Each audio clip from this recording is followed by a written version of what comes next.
I thought I knew my wife. After 11 years of marriage, surprises had become rare.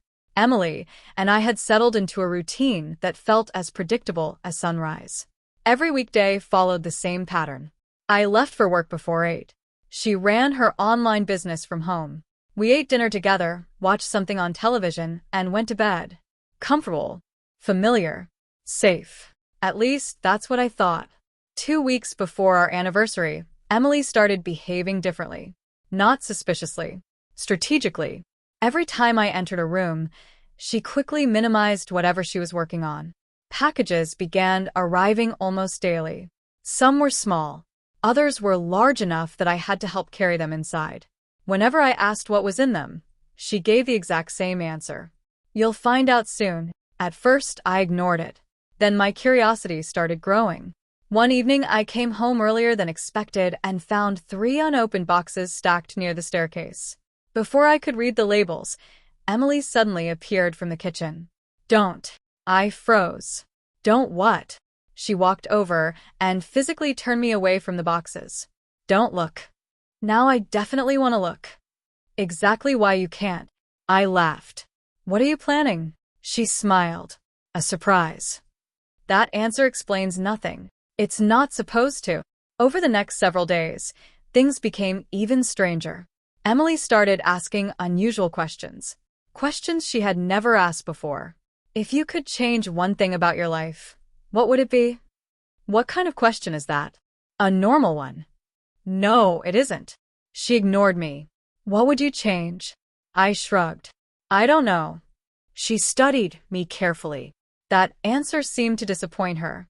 The next day, she asked another question.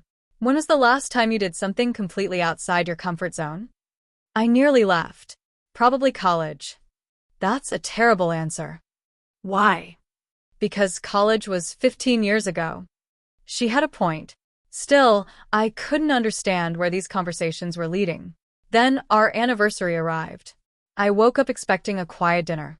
Maybe a gift exchange. Nothing unusual. Instead, I walked downstairs and immediately knew something was different. Emily was already sitting at the kitchen table, waiting. A single white envelope rested in front of her. My name was written across the front. She looked far too excited. The kind of excited that usually meant trouble.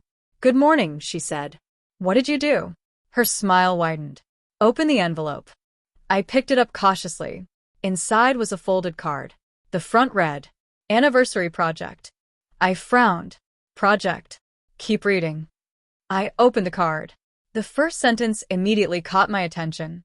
"For the next 30 days, you are not allowed to say no." I looked up. Emily was trying very hard not to laugh. "Absolutely not." "Too late." "Emily, keep reading." I continued. 30 challenges. 30 days. 1 complete life reset. My eyes narrowed. What exactly is a life reset? Her smile became even bigger. "You're about to find out." For the first time in 11 years of marriage, I had absolutely no idea what my wife was planning. But judging by the confidence on her face, she had been planning it for a very long time. I stared at the card for several seconds. Then I read it again. Then a third time. Nothing changed. The words were still there. 30 challenges. 30 days. 1 complete life reset. I slowly lowered the card. "Emily." "Yes." "What exactly have you been doing?" She smiled. "Planning." "That's not planning." "It absolutely is." I pointed at the card. "This looks like the opening scene of a hostage negotiation." She laughed so hard, she nearly spilled her coffee. Unfortunately, she wasn't denying anything. That worried me. A lot. "Come on," she said.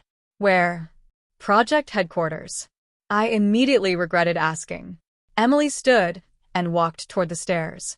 With no better options available, I followed. The moment we reached the guest bedroom, I knew I was in trouble. The door opened. I froze. The room had been completely transformed. Shelves lined the walls. Whiteboards covered one side of the room.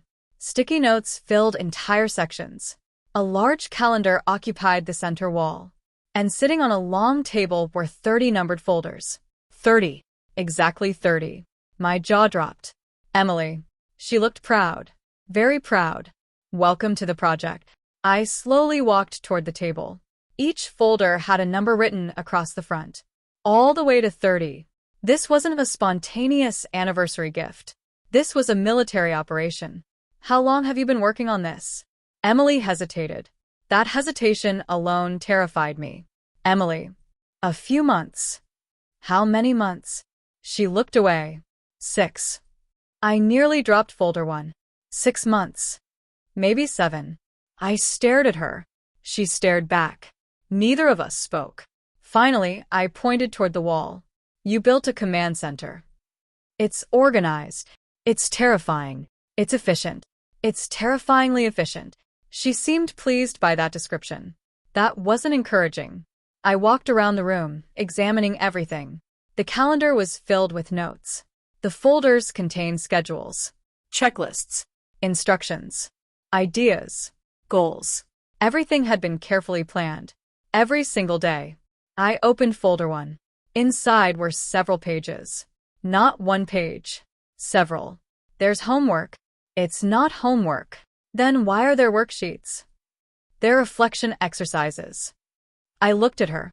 She looked completely serious. Reflection exercises. Yes. I suddenly understood why people run away and join the circus. The urge felt surprisingly reasonable. Emily picked up folder 2. Then folder 3. Then folder 4. Stacking them neatly. My concern increased with every folder. What's in those? Future surprises. No. Yes. No. Absolutely. I sighed. The problem wasn't that Emily had a plan. The problem was that she believed in it. Completely. Unshakably. The same way inventors believe in inventions. The same way coaches believe in championships. The same way villains believe their schemes are perfectly reasonable. And judging by the mountain of evidence surrounding me, my wife had spent half a year preparing for this moment. Then she handed me folder 1. Ready? No. Good. What? The best adventures always start when people aren't ready. I looked around the room one final time. 30 folders. 30 days. 30 challenges. And somehow, I had a feeling the first challenge wasn't going to be nearly as simple as Emily wanted me to believe. I sat down at the desk and stared at folder 1. Emily stood nearby, pretending not to be excited. Pretending. Because every few seconds she smiled like someone who already knew the ending of a movie. Go ahead, she said. I opened the folder. Inside was a single instruction card. That surprised me. After seeing the rest of the room, I expected at least 20 pages and a legal disclaimer. Instead, the card contained one sentence. Today, someone else chooses for you.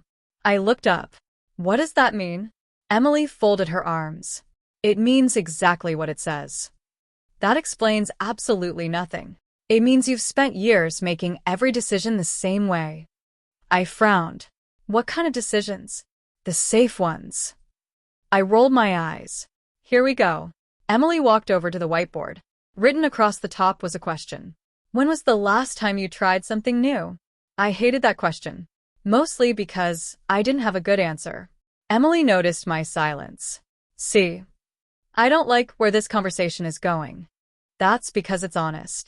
Before I could respond, she handed me another card. This one contained a location, an address, nothing else. I looked at it, then looked at her. What's there? You'll see. Emily. No questions. That wasn't one of the rules. It is now. I groaned. She smiled. Half an hour later, we were driving across town. The entire trip felt suspicious. Every time I asked where we were going, Emily refused to answer. Eventually, we arrived at a small shopping district I had never visited before. She parked, then pointed toward a storefront. I stared. Seriously? Emily nodded. Seriously. The sign above the entrance read, Horizon Creative Studio. What is this place? A challenge. That's not an answer. It's the only one you're getting. I followed her inside. The studio was bright and modern. Large photographs decorated the walls. Artwork filled every corner. The entire place felt creative. the exact opposite of my normal routine. A woman behind the front desk smiled.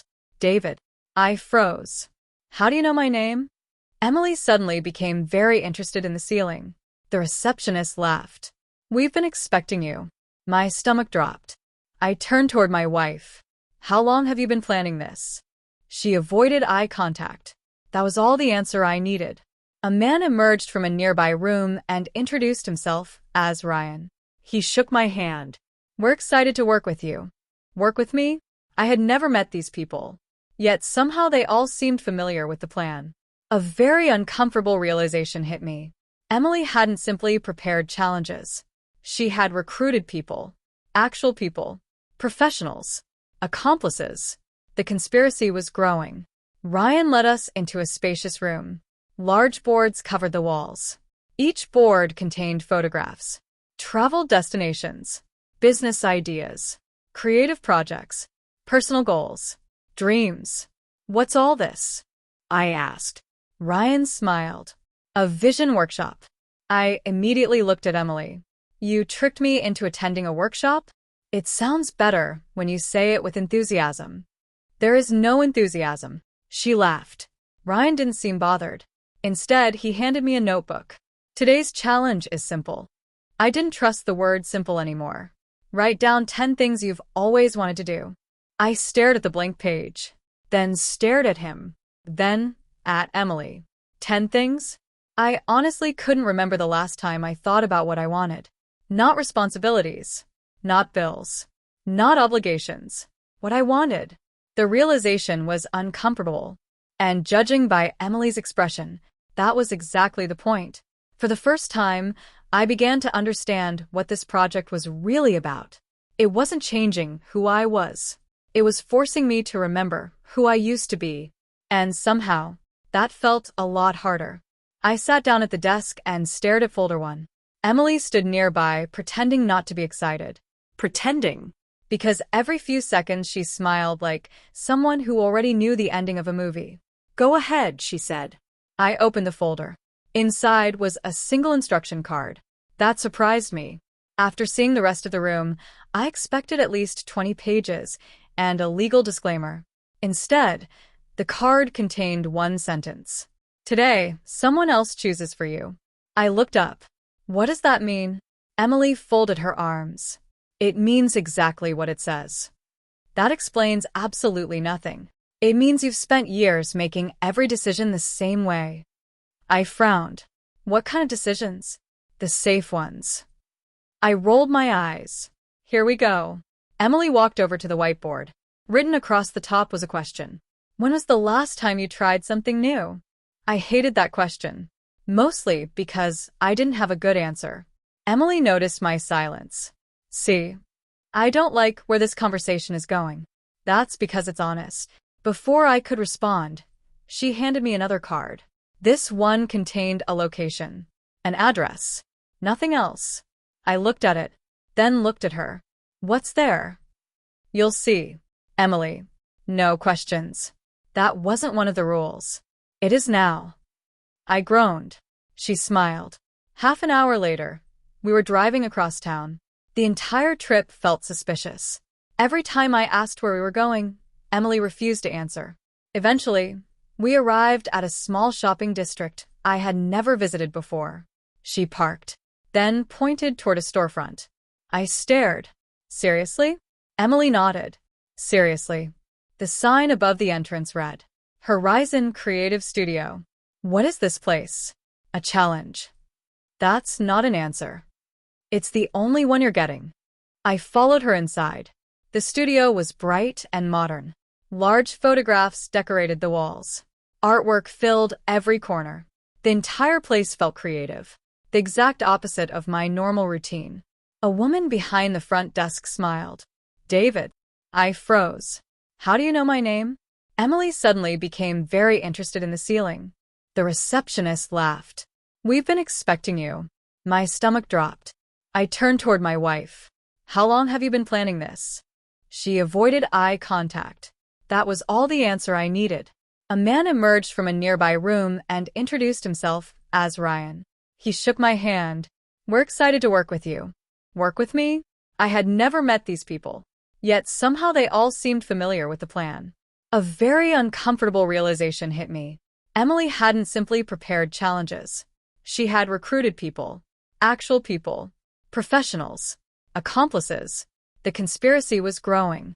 Ryan led us into a spacious room. Large boards covered the walls. Each board contained photographs, travel destinations, business ideas, creative projects, personal goals, dreams. What's all this? I asked. Ryan smiled. A vision workshop. I immediately looked at Emily. You tricked me into attending a workshop? It sounds better when you say it with enthusiasm. There is no enthusiasm. She laughed. Ryan didn't seem bothered. Instead, he handed me a notebook. Today's challenge is simple. I didn't trust the word simple anymore. Write down 10 things you've always wanted to do. I stared at the blank page, then stared at him, then at Emily. 10 things? I honestly couldn't remember the last time I thought about what I wanted. Not responsibilities, not bills, not obligations. What I wanted. The realization was uncomfortable. And judging by Emily's expression, that was exactly the point. For the first time, I began to understand what this project was really about. It wasn't changing who I was. It was forcing me to remember who I used to be. And somehow, that felt a lot harder. The notebook sat in front of me. 10 blank lines. 10 empty spaces. 10 opportunities to embarrass myself. I hated it already. Ryan leaned back in his chair. Take your time. Emily sat across from me, watching, waiting, enjoying this far too much. I tapped the pen against the table. Nothing came to mind, not because I had no dreams, because I hadn't thought about them in years. Life had a way of replacing dreams with responsibilities. Somewhere between work, mortgage payments, grocery lists, and routine, the things I wanted slowly disappeared from the conversation. Having trouble? Emily asked. Maybe. Or maybe you've been ignoring the question for too long. I didn't answer, because she was right. Again. I hated when that happened. Slowly, I wrote down the first thing, then the second, then the third. Each one felt strange, like opening boxes that had been sitting in storage for years. The more I wrote, the easier it became. Travel somewhere I'd never been. Learn a new skill. Start a project of my own. Take more risks. Meet interesting people. Stop playing everything safe. Eventually, I reached number 10. Then I stopped. The room became quiet. Ryan stood and walked away to give me space. Emily looked down at the notebook. Her smile disappeared. Then her eyes widened. What? She pointed at the final item. I immediately closed the notebook. Too late. She had already seen it. What? I asked again. Emily looked genuinely surprised. You never told me that. I looked away. Because it wasn't important. David. It wasn't. She leaned forward. Then why did you write it? That question hit harder than expected. I didn't have an answer. At least not one I wanted to admit. Emily slowly opened the notebook again. Her eyes returned to item number 10. For years, I had carried that idea quietly. Never mentioned it. Never pursued it. Never shared it. Because somewhere along the way, I'd convinced myself it wasn't realistic. Dreams were for younger people. At least, that's what I told myself. Emily closed the notebook. Why didn't you ever say anything? I shrugged. It seemed impossible. No. She shook her head. It seemed scary. The worst part? She was right. Again. I hated how often that happened. Ryan eventually returned. Finished. I nodded. He glanced at the notebook, then smiled. Interesting. That single word immediately worried me. Interesting how? He looked at Emily. Emily looked at him. Both of them smiled. I knew that smile. That was the smile people get when they're planning something. Something involving me. Something I wasn't going to like. What's happening? I asked. Neither answered. Emily. She stood up. Challenge 1 is complete. That doesn't answer my question. It wasn't supposed to. I followed her toward the exit. But before leaving, I looked back at the notebook. At the list. At the forgotten goals I'd stopped believing in. For years, those ideas had existed only in my head. Hidden. Ignored. Forgotten. Now they were written down. Real. Visible. And for the first time in a long while, they didn't feel impossible anymore. What I didn't realize was that Emily had already chosen one of those dreams. And Challenge 2 was about to bring it back into my life. By Friday afternoon, I was convinced Emily had lost her mind. The evidence kept growing. First, she signed me up for a restoration workshop. Then she made me write down goals I hadn't thought about in years. Now she was acting suspicious again, which was never a good sign. I arrived home from work and immediately knew something was different. Emily was waiting by the front door, already dressed, already holding her purse, already smiling. 3 warning signs at once. What's happening? We have somewhere to be. No. She laughed. You don't even know where we're going. That's exactly why I'm saying no. She pointed toward the anniversary card hanging on the refrigerator. I sighed. The challenge. Right. Technically, I couldn't say no. Fine. 20 minutes later, we pulled into a downtown parking garage. I looked around. The area was crowded. Restaurants, theaters, music venues, hundreds of people walking everywhere. My concern level increased immediately. Emily. Yes. Where are we? You'll see. I hate those words. I know. 5 minutes later, we stopped outside a large event center. A huge banner stretched across the entrance. Community Creator Showcase. I looked at the sign, then at Emily, then back at the sign. What is this? A local event. That's not an answer. It's a networking event. My stomach dropped. Networking. The single worst word in the English language. I hated networking. Small talk. Introductions. Crowded rooms. People exchanging business cards. Everything about it sounded exhausting. Emily knew this, which explained why she looked so pleased. No. Yes. Emily. Challenge 2. I groaned. Inside, the venue was packed. Rows of booths filled the main hall. Entrepreneurs, artists, designers, business owners, creators, people actually pursuing their ideas, people who weren't waiting for someday. I suddenly felt very uncomfortable, because years ago I used to imagine being one of them. Then life happened, responsibilities happened, routine happened, and those dreams quietly moved to the background. Emily guided me through the crowd, like she already knew where she was going, which meant she probably did. Eventually we stopped at a booth near the center of the room. A man standing there immediately smiled. David. I froze. Not again. How does everyone know my name? Emily looked suspiciously innocent. The man laughed. We've been expecting you. Those words were becoming a recurring nightmare. Before I could ask questions, he handed me a badge. My name was already printed on it. Not attendee. Not visitor. Not guest. Participant. I stared, then stared harder, then looked at Emily. Participant. She smiled. Surprise. Participant in what? The man pointed toward a small stage at the far end of the room. My heart nearly stopped. No. Oh, yes. No. Absolutely. I read the event schedule. A discussion panel. Live audience. Open questions. Public speaking. My name was listed. Listed. On purpose. In advance. I slowly turned toward my wife. You signed me up to speak? Only for 10 minutes. Only. She shrugged. It's good for you. I couldn't believe this. Hundreds of people. A stage. A microphone. No escape. No backup plan. No hiding. For a brief moment I considered running. Then I noticed something. The audience. The speakers. The participants. Every single person looked nervous. Yet they were doing it anyway. Taking chances. Showing up. Risking embarrassment. Risking failure. Exactly the things I'd spent years avoiding. Emily gently touched my arm. You don't have to be perfect. I looked at her. Then what?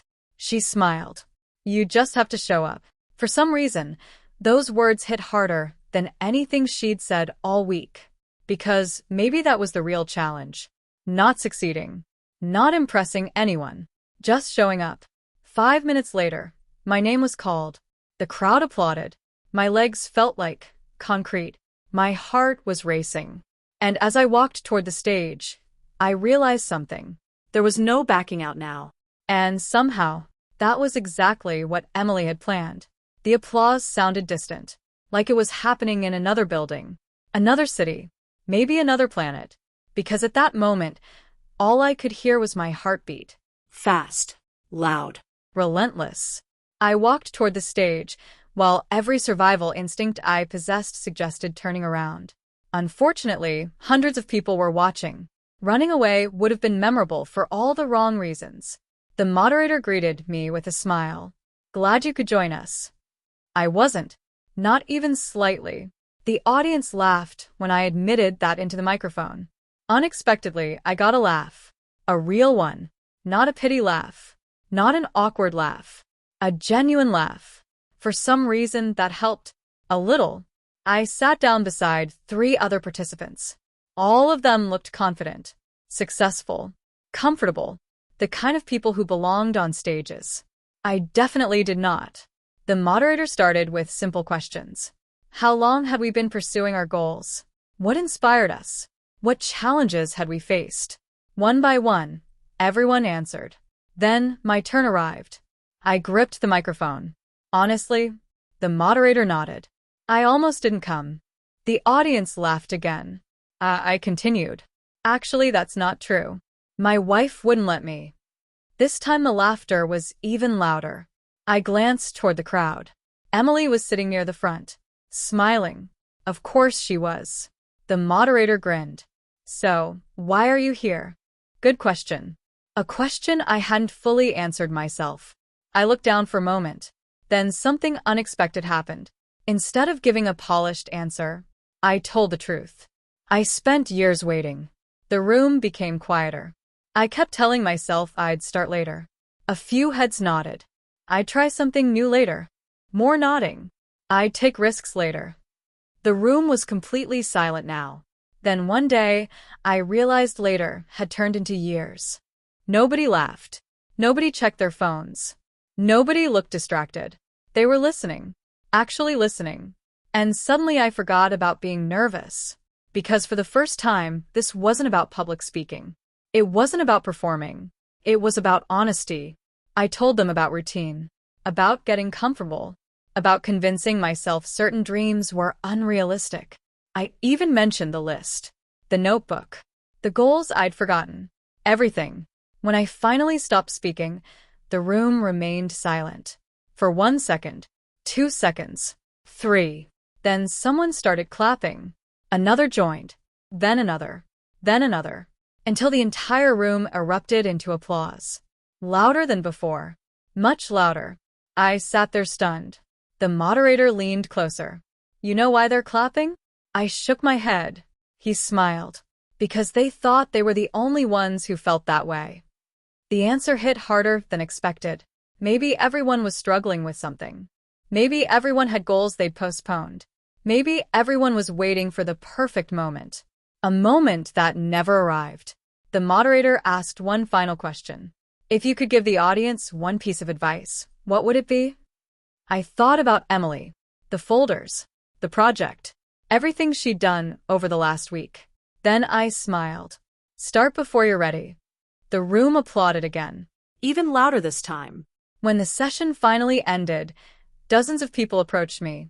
Complete strangers. Yet every conversation sounded similar. I needed to hear that.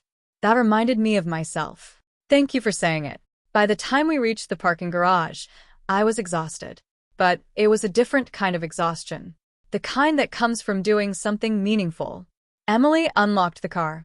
Neither of us spoke immediately. Then she looked at me. Well, I smiled. You knew this would happen, didn't you? She smiled back. Maybe. I shook my head. No. What?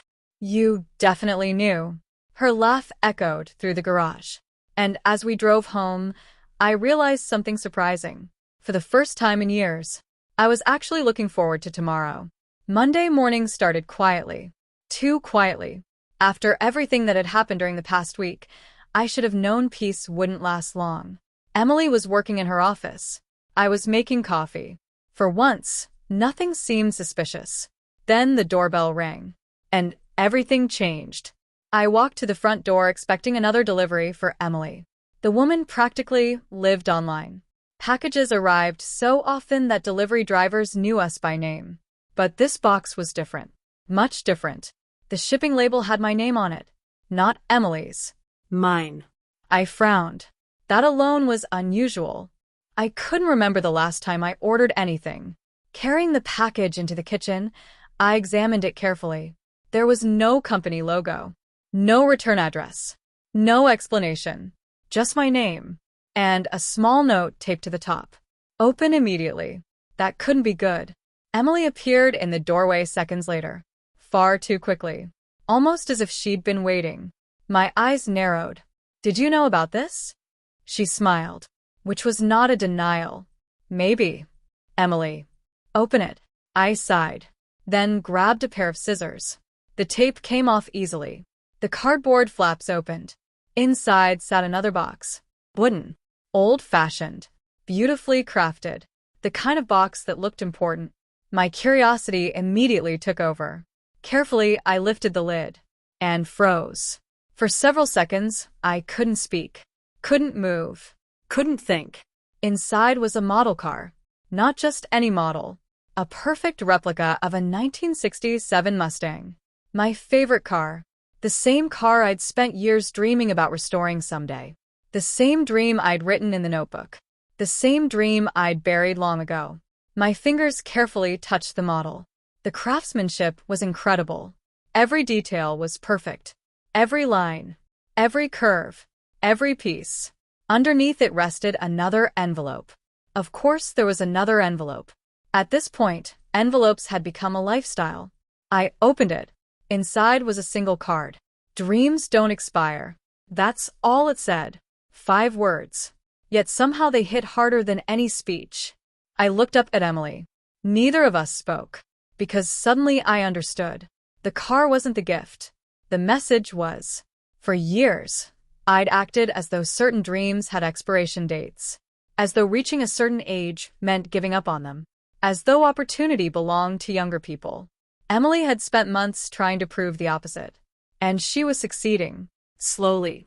Reluctantly. Annoyingly. But successfully. I turned the model over.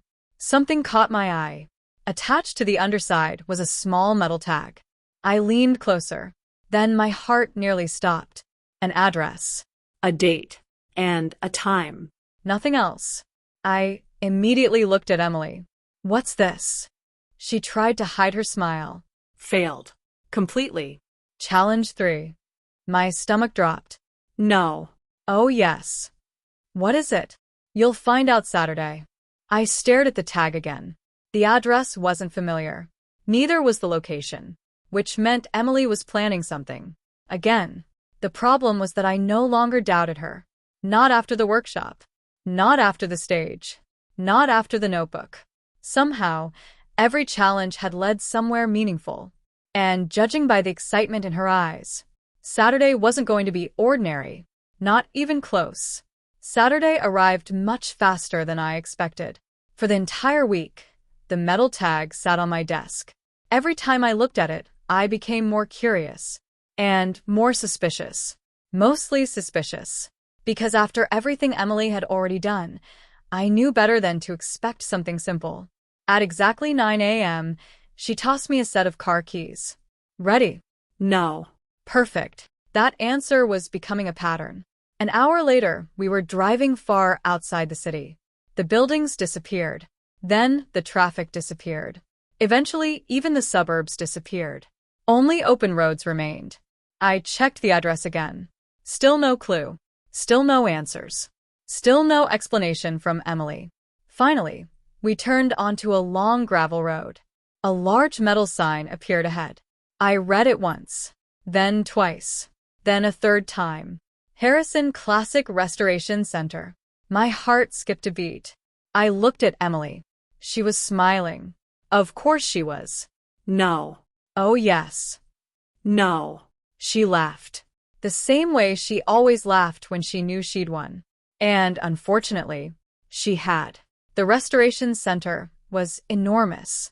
Dozens of classic vehicles sat inside the massive workshop, some fully restored, some halfway finished, others waiting patiently for their turn.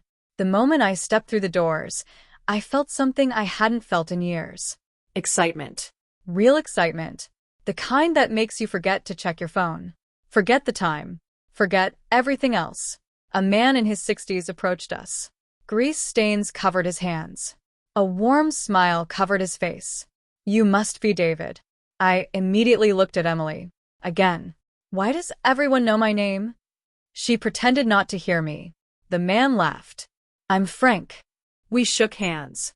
Then he pointed toward the far side of the workshop. "Come with me." I followed. Slowly. Curiously. Nervously. The farther we walked, the more confused I became, until Frank finally stopped, then stepped aside, and revealed what had been hidden behind a large cover. My jaw dropped. Underneath sat a 1967 Mustang. The exact model I'd admired since I was a teenager. The exact car from the model box. The exact car I'd spent years dreaming about. For several seconds, I couldn't speak. The workshop disappeared. The noise disappeared. Everything disappeared. All I could see was the car. Frank smiled. "Beautiful, isn't she?" I nodded, unable to form words. "She needs work." I laughed softly. That was an understatement. The engine was partially dismantled. The paint was faded. The interior needed restoration. The car clearly wasn't finished. But that wasn't the point, because for the first time in decades, the dream wasn't imaginary anymore. It was sitting right in front of me.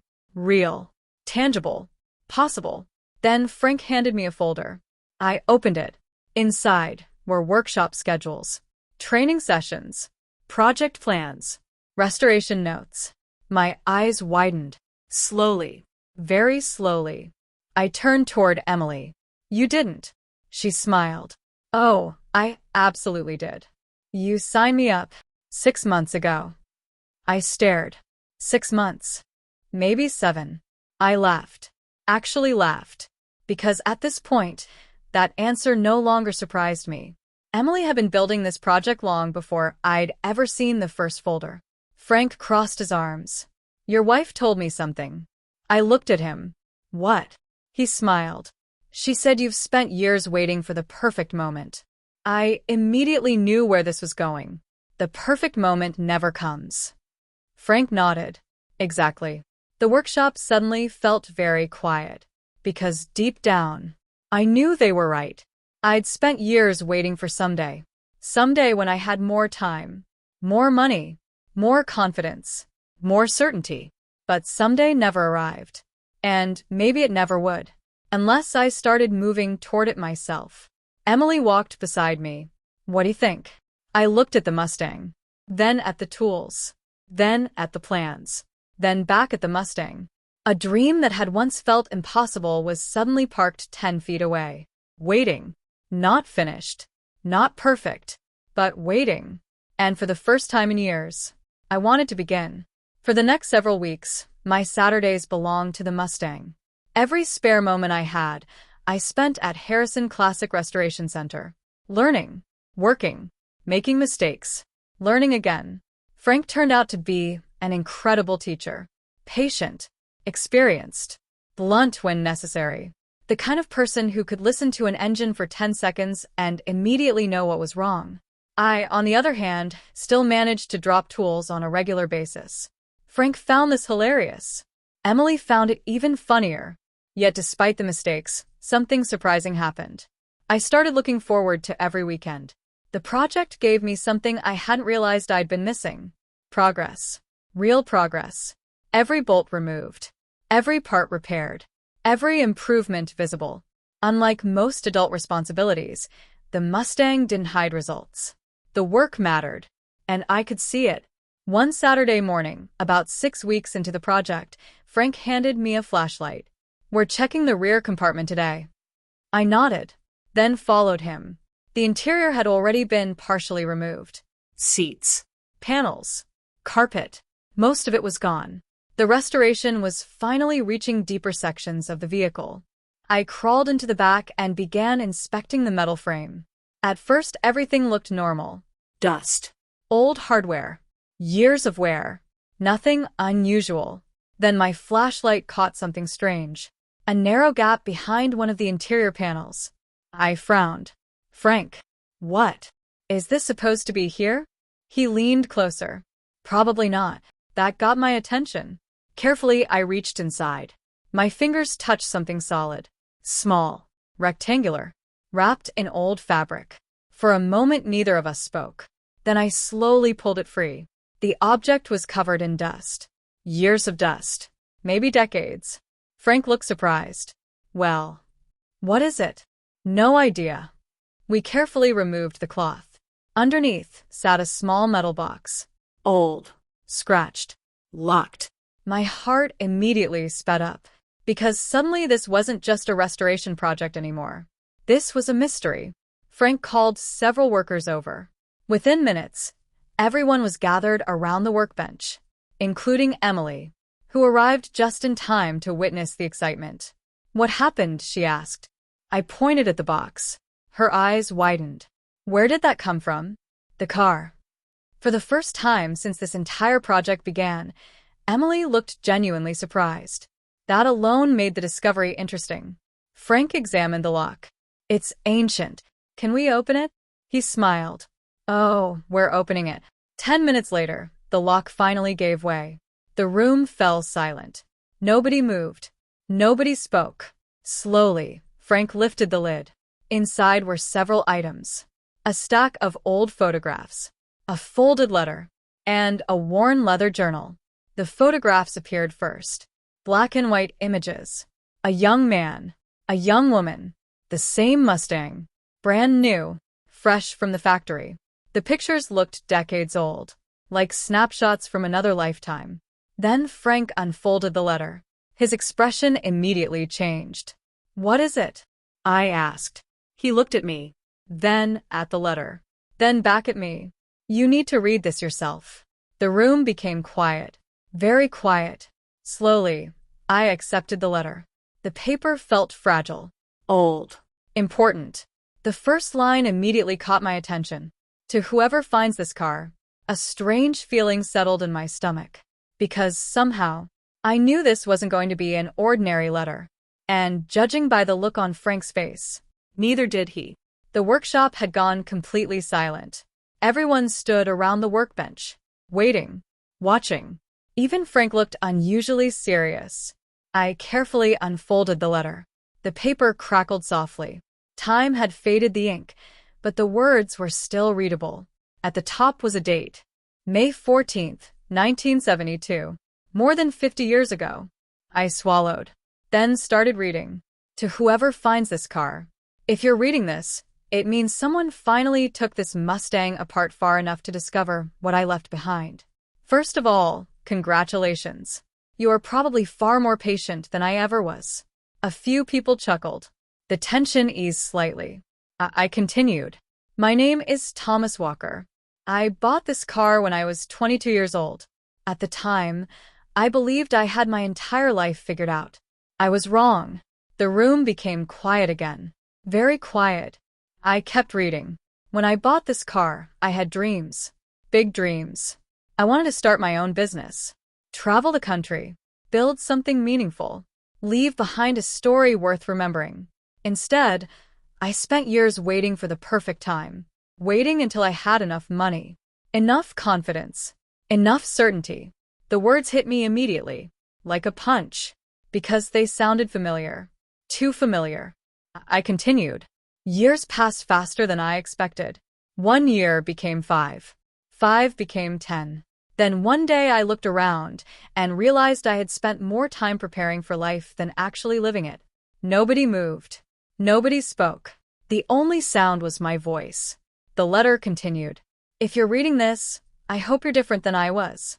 I hope you're taking chances. I hope you're building something. I hope you're moving toward the things that matter. Because someday arrives much sooner than people think. I stopped reading for a moment. The room remained silent. Emily stood nearby, watching me carefully. The similarities were impossible to ignore. The notebook. The project. the challenges, the conversations. Everything suddenly connected. The letter wasn't just a coincidence. It felt personal, as though someone from 50 years ago had reached across time to deliver the exact message I needed to hear. I looked down and continued. There's one more thing. If you're the kind of person who takes this car apart far enough to find this letter, then you're probably the kind of person who finishes what they start. Don't lose that. The world needs more finishers. The final line sat alone at the bottom of the page. Simple. Short. Powerful. Start now. Not tomorrow. Not someday. Now. I lowered the letter. Nobody spoke. For several seconds, the workshop remained completely still. Then Frank slowly nodded. Smart man. I agreed. Very smart. Because somehow a stranger I'd never met had perfectly described the mistake I'd been making for years. Waiting. Preparing. Planning. Delaying. Always believing there would be more time. The journal sat beside the letter. I picked it up. The cover was worn. The pages yellowed with age. Inside were handwritten entries spanning years. Dreams. Goals. Ideas. Business plans. Travel notes. Lessons learned. Successes. Failures. An entire life captured on paper.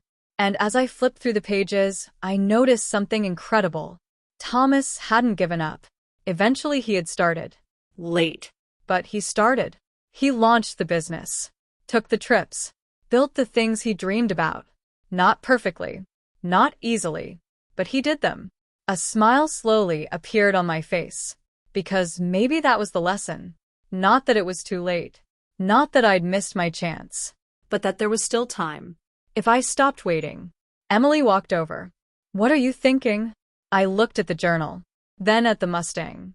Then at her. I think this project is getting weird. She laughed. That's fair. I smiled. But I also think you're right. For the first time since the challenge began, Emily looked genuinely emotional. Not proud. Not amused. Not victorious. Just happy. And somehow, that meant more than anything else. What neither of us realized was that the journal contained one final surprise. A surprise hidden between its pages. One that would lead us far beyond the restoration shop. And change the project forever. For the next few days, I couldn't stop thinking about Thomas Walker. A man I'd never met. A man who had lived half a century earlier. Yet somehow, his words kept following me around. Start now. Not tomorrow. Not someday. Now. The journal sat on my desk at home. Frank had loaned it to me so I could finish reading it. Every evening after dinner, I found myself turning another page. Then another. Then another. Thomas wasn't a famous inventor. Or a millionaire. Or a celebrity. He was just a regular guy who had decided to stop waiting. And somehow, that made his story even more powerful. Thursday night, I was reading in my office when something unusual happened. A folded piece of paper slipped from between two pages. I frowned. The journal hit the desk. The paper floated to the floor. At first I assumed it was an old receipt. Maybe a note. Something ordinary. I was wrong. Very wrong. Carefully, I unfolded it. My heart immediately sped up. It was a photograph. Old. Faded. The edges worn by time. The image showed Thomas standing beside the Mustang. But this photograph was different from the others. Because in the background stood a mountain. A very specific mountain. And beside the photograph someone had written a note. Still haven't made it there. I stared. Then looked closer. On the back of the photograph was another message. My last goal. A strange feeling settled in my stomach. I immediately grabbed the journal. Flipping pages rapidly. Searching. Looking. Trying to find any reference to the photograph. Eventually, I found it. Near the final pages. An entry dated only months before Thomas stopped writing. The entry described a place. A destination. A dream trip he'd wanted to take.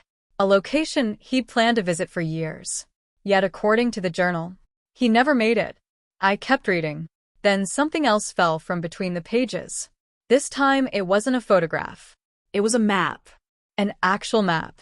Folded dozens of times. Marked with handwritten notes. Routes. Dates. landmarks, and one large circle drawn in red ink, the exact mountain from the photograph. I sat back in my chair, stunned. The journal wasn't finished. Not really. There was one final chapter, one final dream, one final destination. And Thomas never got there. A knock sounded at my office door. Emily stepped inside. "What are you doing?" I handed her the photograph. She studied it carefully. Then the map. Then the journal. Slowly, her eyes widened. Oh. That wasn't the reaction I expected. "What?" She looked up. "This is incredible." "I know." No. She pointed at the map. "I mean really incredible." The excitement in her voice worried me immediately, because excitement usually meant planning, and planning usually meant trouble. Emily sat down, studying every detail, every note, every mark. Then she smiled. The dangerous smile, the one I knew all too well. I groaned. "Absolutely not." She laughed. "I didn't even say anything." "You didn't have to, David." No. "David." "Emily." Her smile grew even bigger. That was never a good sign. Finally, she pointed toward the map. What if someone finished the journey? I knew exactly where this conversation was going, and I hated that she was already halfway there, because deep down, a small part of me was wondering the exact same thing. 3 days later, Emily and I were on the road. The Mustang wasn't finished yet, so we took my truck. According to the map, Thomas's destination was still hundreds of miles away. Yet something felt different. For the first time in years, I wasn't thinking about work, or schedules, or responsibilities. I was simply moving forward, exactly like Thomas had wanted. Our first stop was a small town marked on the map, a place called Cedar Ridge. According to the journal, Thomas had stayed there during an earlier trip decades ago. What surprised me was that the old motel from the journal still existed. Barely. But it existed. Emily and I checked in. The owner was an elderly woman named Margaret. When she saw the photograph of Thomas, her eyes widened. "Where did you get this?" My heart immediately sped up. "You know him?" Margaret smiled. "Not personally, but I've seen that car." Emily and I exchanged a look. "What?" Margaret pointed toward the photograph. "Years ago, a man came through here asking about a mountain trail. Thomas. It had to be. He stayed one night and left something behind." The room suddenly felt smaller. "What did he leave?" Without a word, Margaret disappeared into the back office. Several minutes later, she returned carrying a small notebook. The cover was faded, the pages worn. Inside the front cover was a signature. Thomas Walker. I stared in disbelief. Another journal. Another piece of the story. Another clue. And suddenly I realized something. Thomas's journey hadn't ended. It had simply been scattered across time, waiting for someone to finish it. The notebook contained directions. Specific directions. Thomas had planned multiple routes to reach the mountain, but one page stood out. A single sentence was written across the top. "If I ever make it, this is the way." Beneath it was a hand-drawn route, the most difficult route, the longest route, the one requiring the most effort. Emily looked at me. "Which route do you think he would have chosen?" I smiled. "The difficult one." She nodded. "Exactly." The next morning, we followed it. Small roads became dirt roads. Dirt roads became trails. And slowly, mile after mile, we moved closer to the destination. Not because it was easy, because it mattered. And somehow that lesson felt bigger than the trip itself. Late on the third day, we finally saw it. The mountain from the photograph. Exactly as it appeared in the picture. For a moment, neither of us spoke. After weeks of challenges, months of planning, years of waiting, we had finally arrived. I parked the truck, stepped out, and stared. The view was breathtaking. Not because it was perfect, because it was real. For years, I had treated dreams like distant photographs. Things to admire. Things to imagine. Things to postpone. Now I understood something different. Dreams only become real when you move toward them. One step at a time. One decision at a time. One challenge at a time. Near the summit stood a small wooden marker. Old. Weathered. easy to miss. Attached to it was a metal plaque. The date matched Thomas's final journal entry. My heart raced. Somehow he had made it. Years later than planned. But he made it. Beneath the date was a short inscription. Worth the wait. Worth the risk. That was it. No speech. No long explanation. Just 6 words. Emily squeezed my hand. Neither of us needed to say anything. The message spoke for itself. Thomas finished his journey. And now, in a strange way, so had we. 2 weeks later, we returned home. Life looked the same. The house was the same. The neighborhood was the same. The routine was the same. But I wasn't. The project had never been about changing my wardrobe. Or public speaking. Or restoring a Mustang. Or even finishing Thomas's journey. It had been about something much simpler. Starting again. That evening, Emily handed me one final envelope. Of course there was one final envelope. I opened it. Inside was a single card. Project complete. I laughed. That's it. She smiled. Turn it over. I flipped the card. On the back were 6 words. Your life starts now. For a moment, I couldn't speak. Because I finally understood. Emily hadn't spent months trying to change me. She had spent months helping me find myself again. I looked at her. How long were you planning all this? She smiled. The same smile she'd worn on day 1. The better question? She stepped closer. Is what we're doing next? I laughed. There's a next project? Oh, absolutely. I shook my head. You never stop planning, do you? Her grin widened. Not when it comes to us. And that's when I realized the truth. The title of this story had never been about surprises. It had never been about challenges. It had never been about envelopes. It was about one simple fact. I thought I had a plan for my future. But my wife had other plans. The perfect moment never arrives. Start before you're ready.